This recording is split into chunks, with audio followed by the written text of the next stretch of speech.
আর টোটোওয়ালাদের U turn. Google map বলবে turn left, আর টোটোওয়ালারা বলবে চুপ, রাস্তা আমার। 4 লেন রাস্তার মাঝখানে এমনভাবে টোটো ইউটার্ন নেবে যে আমি পিছন থেকে মনে মনে ভাবি যে দাদার কি ড্রাইভিং লাইসেন্স আছে নাকি উন্নতি রিভার্স কার্ড পেয়েছে। নমস্কার, সায়নী আড্ডাতে সবাইকে স্বাগত। আজকের টপিক হলো শিলিগুড়ির টোটোওয়ালা। আমাদের শিলিগুড়িতে 3টে জিনিস খুব ফেমাস, একটা চা, পাহাড় আর টোটো। চা ছাড়া যেমন সকাল চলে না, পাহাড় ছাড়া আমাদের শিলিগুড়ির পরিচয় চলে না, তেমনি টোটো ছাড়া শিলিগুড়িতে গাড়ি চলে না। কারণ সামনে যদি একটা গাড়ি পড়ে তাহলে তোমার গাড়ির স্পিড অটোমেটিক্যালি মেডিটেশন মোডে চলে যায়। আমি একদিন স্কুটি নিয়ে যাচ্ছি, সামনে একটা টোটো, তো ভাবলাম আজকে আর টোটোটাকে ওভারটেক করবো না। তো ঠিক আছে, পেছন পেছন যাচ্ছি। 10 মিনিট পরে একই টোটো, একই জায়গা, একই স্পিড।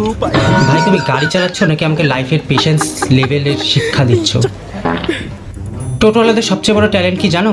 রাস্তার মাঝখানে যেখানে সেখানে দাঁড়িয়ে পড়বে আর দাঁড়িয়ে যাত্রী ডাকতে থাকবে, কোথায় যাবেন, কোথায় যাবেন, কোথায় যাবেন। পেছন থেকে আমরা বলি দাদা আমরাও যাব, আপনি আগে সামনের থেকে সরে তো যান। ট্রাফিক সিগন্যাল গ্রিন হয়েছে, সব গাড়ি স্টার্ট দেওয়ার জন্য রেডি।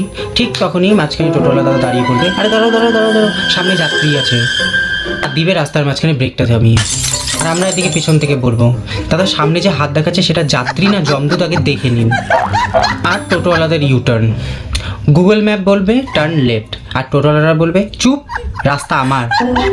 4 লেন রাস্তার মাঝখানে এমনভাবে টোটো ইউটার্ন নেবে যে আমি পিছন থেকে মনে মনে ভাবি যে দাদার কি ড্রাইভিং লাইসেন্স আছে নাকি উন্নতি রিভার্স কার্ড পেয়েছে। আর টোটোতে ডেস্টিনেশন বলার অভিজ্ঞতা। সেদিন একটা টোটোওয়ালাকে বললাম দাদা আমি সেবক মোড় যাব। বললো ঠিক আছে, আমি খুশি হয়ে বসলাম। 2 মিনিট পর এসে আমাকে বললো যে আরেকজন প্যাসেঞ্জার হলে যাব। 10 মিনিট পর আরেকজন এলো।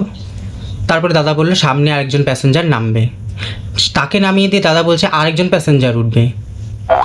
আমি পেছন থেকে চিৎকার করেই যাচ্ছি দাদা আমি সেবক মোড় যাবো। উনি বললো হ্যাঁ যাবো তো সেবক মোড়ে, এই তো এই প্যাসেঞ্জার একটু কালেকশন করে নিই তারপরেই যাবো। আমি মনে মনে বলি কেন দাদা আমাকে কি প্যাসেঞ্জার বলে মনে হয় না? আমি কি মিউচুয়াল ফান্ড যে আগে কালেকশন হবে তারপর ম্যাচুরিটি হবে? আর টোটোর হর্ন। গাড়ির হর্ন সাধারণত অন্য গাড়িকে ওয়ার্নিং দেয়, কিন্তু টোটোর হর্ন মনে হয় নিজের ড্রাইভারকেই মোটিভেট করে। সেদিন বিনা কারণেই টোটোওয়ালা দাদা হর্ন বাজিয়েই চলেছে, পিপ পিপ পিপ পিপ। আমি ঘুরে বললাম যে দাদা হর্ন বাজাচ্ছেন কেন? বললো যে না কিছু না, গান শুনছি। সবচেয়ে ভয়ঙ্কর ব্যাপার, যখনই তুমি কোনো টোটোকে ওভারটেক করতে যাবে ঠিক তখনই টোটোটা এমনভাবে গান থেকে কাটিং খাবে যেন মনে হয় টোটো ড্রাইভারের কানের মধ্যে ব্রহ্মাস্ত্র মুভির ব্যাকগ্রাউন্ড মিউজিক বাজছে। তখন আমি ভাবছি যে আমি কোন দিকে যাব, সামনেও টোটো, ডান দিকেও টোটো, বাম দিকেও টোটো, আর ঠিক পেছন দিকেও একটা টোটো এসে লাগিয়ে দেবে।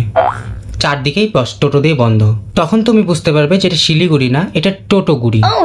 আরে দাদা টোটো চালান, রোজগার করুন, যাত্রীও নিন, সব ঠিক আছে, কিন্তু রাস্তার